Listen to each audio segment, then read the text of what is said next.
I said, what about a condo in Chicago? She said, that's what I want. That's what she wanted. You said she loves Chicago. She loves it more than I do, Roberta. So we bought a condo, and believe it or not, I bought it sight unseen, over the phone, and we love it. And you said when you were driving a cab, you used to take people there, and you thought, wow, if I could only live there. And that's what you are now. We live in a great country, don't we? We do. I drove a cab, I'd let people out, and I'd say, God, if I could only live on Lakeshore Drive, and there I am. There you are. Well, you've told us about the reasons for you writing the book, and it's wonderful reading. How do you feel about this? You must feel wonderful about having you had 3 reasons for writing. Right. Which were, let's review. The 3 reasons were, I want to pay tribute to the great men that came before me.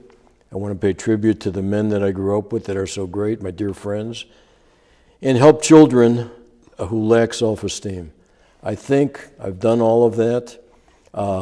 Most important is the kids. When I talk to those kids, and I tell them, I say, look at me, listen to me. I was heading right for the toilet. If I could do it, you could do it. And they listen. They listen. They listen. I talked to the kids at Roosevelt 2 days ago. You could have heard a pin drop. If someone dropped a pin, you'd hear it bounce. It's very gratifying to me. Well, you know what? This all comes from your heart. And you, besides all these 3 reasons, don't you think that it was just something that came out of you that you had to put on paper? It was so important in your life. They're your roots. Exactly right. One day, I'll tell you what prompted me to write the book. One day I said to my wife, I said, you know, anybody who reaches my age could write a book. We have wisdom. I said, my life's a little bit unusual because I made a pretty good comeback. You know, I was heading for nowhere. I said, I think I want to, and I said, my street was so unusual. I mean, so many great men. I said, I think I'm going to write a book. She said, that's great. I'm a skilled trial lawyer. I've tried over 100 jury trials, but I am not an accomplished writer. And so I decided this is the way I'll do it. I'm going to go to Starbucks every day.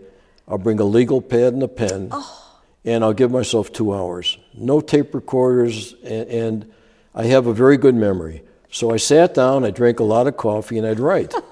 And I remembered the old neighborhood. I remembered the people I like yesterday. Beautiful. And then I gave myself a 3-month deadline, and I completed it. In 3 months? In 3 months, I wrote the book. And as I say in the book, it's not War and Peace, but it reflects, I think, the love we all had for each other in our neighborhood. And so we feel it when we read your book. Thank you. Thank you. It's very gratifying to me. Thank you so much for being here. I'm honored. It's an honor to have you. Honored. And thank you. And we'll see you next time on Contempo. Thank you for sharing. Bye-bye. Oh, thank you, Roberta. It was an our excellent pleasure. interview. This is, I could read this 3, 5, 7 times. That's so nice of you. Thank well, you. You know what? You didn't. It wasn't pretentious. No. It was honest, and we can all identify. Thank Especially, you very much. you know, our neighborhoods in Chicago were so wonderful. It made me what I am today. But it's astonishing how you turned yourself around.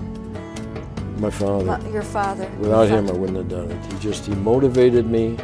He lived through me. I knew how much pleasure it would give him. And well, don't you think the Jewish people who came here from the old country, they wanted their children to have the education to carry on, and of course. They were so unselfish. They didn't think about them.